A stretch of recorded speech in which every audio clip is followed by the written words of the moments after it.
Hello प्यारे दोस्तों, आपका आपके चैनल पर स्वागत है। जैसा कि आप सभी जानते होंगे, 7 दिसंबर की तीनों शिफ्टों का एग्जाम हो चुका है। जो क्वेश्चन एग्जाम में आए थे आपको एक्यूरेसी के साथ आंसर बताया जाएगा।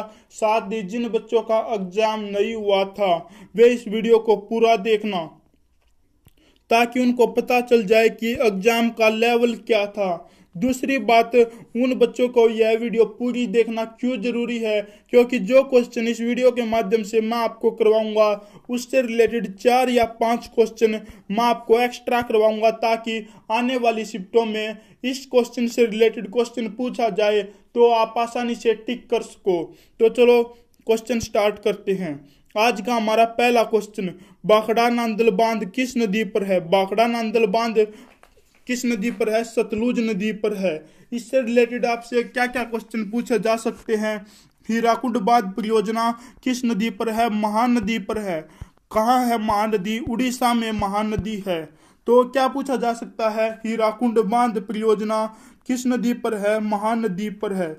आपसे पूछा जाए टिहरी बांध परियोजना किस नदी पर है? भागीरथी नदी पर है। टिहरी बांध परियोजना किस नदी पर है? भागीरथी नदी पर है। आपसे पूछा जाए शिवसमुद्रम परियोजना किस नदी पर है? कावेरी नदी पर है। तो आपसे क्या क्या क्वेश्चन पूछे जा सकते हैं? हीराकुंड बांध परियोजना किस नदी पर है? महानदी पर। आपसे पूछा जाए टिहरी बांध परियोजना किस नदी पर है? भागीरथी नदी पर है। आपसे पूछा जाए शिव समुद्रम परियोजना किस नदी पर है? कावेरी नदी पर। आप याद रखना। चलते हैं नेक्स्ट क्वेश्चन पर। हमारा सेकंड क्वेश्चन, राजीव गांधी सद्भावना पुरस्कार सर्वप्रथम किसे मिला? मदर टेरेसा को राजीव गांधी सद्भावना पुरस्कार सर्वप्रथम मिला था। इससे रिलेटेड आपसे क्या क्वेश्चन पूछे जा सकते हैं कि राजीव गांधी सद्भावना पुरस्कार कब से देना शुरू हुआ? 1992 से राजीव गांधी सद्भावना पुरस्कार दिया जाना शुरू हुआ। और आपसे यह भी क्वेश्चन में पूछा जा सकता है कि राजीव गांधी की हत्या कब हुई? 1991 में राजीव गांधी की हत्या हुई। आपसे पूछा जाए राजीव गांधी की हत्या किस संगठन द्वारा हुई? लिट्टे संगठन द्वारा हुई। यह श्रीलंका का आतंकवादी संगठन है। आपसे पूछा जाए राजीव गांधी सर्वप्रथम पुरस्कार किसे मिला? मदर टेरेसा को। कब से दिया जाने लगा? 1992 से। राजीव गांधी की हत्या कब हुई? 1991 में। श्रीलंका का आतंकवादी संगठन जिसने राजीव गांधी की हत्या करी, लिट्टे। तो चलते हैं नेक्स्ट क्वेश्चन पर। हमारा थर्ड क्वेश्चन, चार व्यक्तियों में से सी से लंबा बी है। यानी कि हम सेकंड बच्चे को हम प्रेफरेंस देते हैं। आपको पता होगा, ये क्वेश्चन आपने सीख रखे होंगे। अगर आपको नहीं आते तो चैनल को सब्सक्राइब करना, ताकि आने वाली नौकरी में आपका नाम हो, वरना आप ऐसे ही रह जाओगे। और चलो इस क्वेश्चन को स्टार्ट करते हैं। 4 व्यक्तियों में से बी सी से लंबा है। बी जो बच्चा है वो सी से लंबा है। यानी कि सी से लंबा कौन है? बी जो लंबा है सी से लंबा है। और दूसरी लाइन में क्या दिया गया है? डी से लंबा ए। डी से लंबा यानी कि ए डी से लंबा है। तो आपसे कुछ किंतु उतना नहीं जितना सी लंबा है। यानी कि क्या लाइन बड़ी हमारी? B C A D. आपसे पूछा गया सबसे लंबा व्यक्ति कौन है? बी। आपका राइट आंसर। एक बार मैं आपको दोबारा करके दिखा देता हूं। आपसे क्वेश्चन में दिया गया 4 व्यक्तियों में से बी सी से लंबा है। बी बच्चा सी से लंबा है। आपसे दिया गया है डी से लंबा ए। यानी कि ए लंबा है डी से। तो इसमें क्वेश्चन में दिया किंतु उतना नहीं जितना सी लंबा है। यानी कि इन दोनों बच्चों से सी लंबा है। तो आप हमारी क्या लाइन बनेगी? B C A D. सबसे लंबा बी आपका राइट आंसर होगा। चलते हैं नेक्स्ट क्वेश्चन पर। सर्वोच्च न्यायालय के मुख्य न्यायाधीश की नियुक्ति कौन करता है? सर्वोच्च न्यायालय के मुख्य न्यायाधीश की नियुक्ति राष्ट्रपति करता है। आपसे पूछा जाए राष्ट्रपति का अनुच्छेद क्या है? 52 है। आपसे पूछा जाए सर्वोच्च न्यायालय के न्यायाधीश सर्वोच्च न्यायालय का अनुच्छेद क्या है? 124 सर्वोच्च न्यायालय का अनुच्छेद है। आपसे पूछा जाए कि सर्वोच्च न्यायालय के मुख्य न्यायाधीश की सैलरी कितनी है? 2,80,000 सर्वोच्च न्यायालय के मुख्य न्यायाधीश की सैलरी है। आपसे पूछा जाए उपराष्ट्रपति का अनुच्छेद क्या है, 63 है। आपसे पूछा जाए कि हमारे प्रधानमंत्री का अनुच्छेद क्या है, 74 है। ये भी क्वेश्चन आप याद रखना। चलते हैं नेक्स्ट क्वेश्चन पर। भारत का अंतिम वायसराय कौन था? भारत का अंतिम वायसराय लॉर्ड माउंटबेटन था। आपसे पूछा जाए कि स्वतंत्र भारत का प्रथम गवर्नर जनरल, आपसे पूछा जाए स्वतंत्र भारत का प्रथम गवर्नर जनरल राजगोपालाचारी। क्या है स्वतंत्र भारत का प्रथम governor general? Rajagopalachari.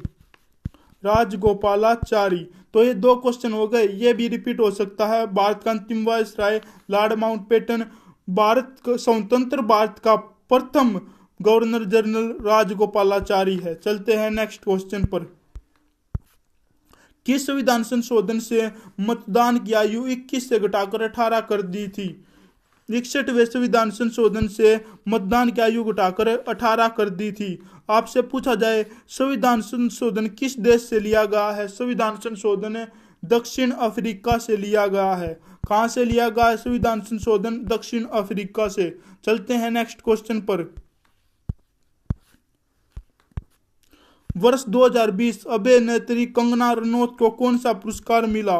Important question है, करंट अफेयर का था, पद्मश्री पुरस्कार मिला। चलते हैं नेक्स्ट क्वेश्चन पर। जैसे ये क्वेश्चन मैथ का है, इंपॉर्टेंट क्वेश्चन है, आप ऐसे क्वेश्चन लगा के जाना अगर आपका आने वाली शिफ्टों में एग्जाम है तो। जैसे 2 लड़कों की वर्तमान आयु का अनुपात 5:6 है। 6 वर्ष बाद उनकी आयु का अनुपात 6:7 हो जाता है, तो उनकी वर्तमान आयु बताओ। अब वर्तमान में उनकी आयु का अनुपात 5:6 है, 5x और 6x। 6 वर्ष बाद यानी कि +6 वर्ष बाद उनकी आयु का अनुपात 6:7 हो जाएगा, यानी कि बड़े की गुना छोटे से, यानी कि छोटा 5x+6 है और छोटे बड़े की गुना छोटे से। तो क्या होगा कि 5x+6 ये छोटा है, इसकी गुना बड़े से, 6x+6 ये बड़ा है, इसकी गुना छोटे से। तो कैसे, या आप ऐसे भी कर सकते हो, बाहर वाले की गुना बाहर वाले से, अंदर वाले की गुना अंदर वाले से। अब 7×35x + 7×42 अनुपात 6×36x + 6×36 हमारा क्या गया? 35x + 42 अनुपात 6x + 36। तो हमारा क्या गया था? 7×35x + 7×42। दूसरा हमारा क्या गया? 6×36 = 36 प्लस 6×36। तो क्या गया? 36x + 36। तो 36x में से जब हम 35x घटाएंगे तो x, और 42 में से जब हम 36 घटाएंगे तो हमारा 6 आ जाएगा, जैसा कि आप सभी जानते होंगे। अगर आपको क्वेश्चन समझ में नहीं आया तो मैं आपको दोबारा करा देता हूं। जैसे 2 व्यक्तियों की वर्तमान आयु का अनुपात 5:6 है 6 वर्ष बाद, यानी कि अब उनकी आयु 5x है, +6 कर देंगे, अनुपात 6x + 6, क्योंकि 6 वर्ष बाद दिया गया है इन्होंने। तो हमें बाहर वाले के गुना बाहर वाले से, अंदर वाले की गुना अंदर वाले से। तो और आप इस तरह भी कर सकते हो, छोटे की गुना बड़े से और बड़े की गुना छोटे से, यानी कि 5x + 6 छोटा तो इसकी गुना बड़े से, 6x + 6 ये बड़ा है तो इसकी गुना छोटे से। तो 7×35x + 7×42 अनुपात 6×36x + 36। 35x में से 36x गया, x 42 में से 36 गया तो 6, x = 6। उनकी वर्तमान आयु का अनुपात x = 6, जैसा कि आपने देख लिया, 6×30 6×36 ये उनकी वर्तमान आयु होगी। चलते हैं नेक्स्ट क्वेश्चन पर। एक व्यक्ति ने 500 रुपये की वस्तु खरीदी। इंपॉर्टेंट क्वेश्चन है दोस्तों, आप देख लेना, रिपीट हो सकता है, आने वाली शिफ्टों में ऐसे क्वेश्चन पूछे जा सकते हैं, क्योंकि अच्छा क्वेश्चन है जो एग्जाम में दिया गया है। एक व्यक्ति ने 500 रुपये की वस्तु खरीदी और उस पर 30% लाभ कमाया, यानी कि 500 रुपये की वस्तु खरीदी और 30% लाभ कमाया, यानी कि लाभ कमाया तो ज़्यादा रुपये कमाए 500 से, तो 130/100। 2 0 से 2 0 कट गई, 5 0 0 5 3 15 1 5 1 5 और 1 6, यानी कि उसने 650 रुपये में पहली वस्तु बेची। 650 रुपये में उसने पहली वस्तु बेची और दूसरी वस्तु खरीद के उसने 20% लाभ कमाया। उस वस्तु का विक्रय मूल्य 360 था, विक्रय मूल्य 360 था, यानी कि 360 गुणा में क्रय मूल्य निकालने के लिए हम क्रय मूल्य पर जब कम का सामान लाएंगे और विक्रय मूल्य पर ज़्यादा बेचेंगे तभी तो हमें लाभ होगा। इसलिए हम इसको कम से गुणा और ज़्यादा से भाग करेंगे। 1 0 से 1 0 12 3 36, 300 रुपये की वस्तु दूसरी होगी।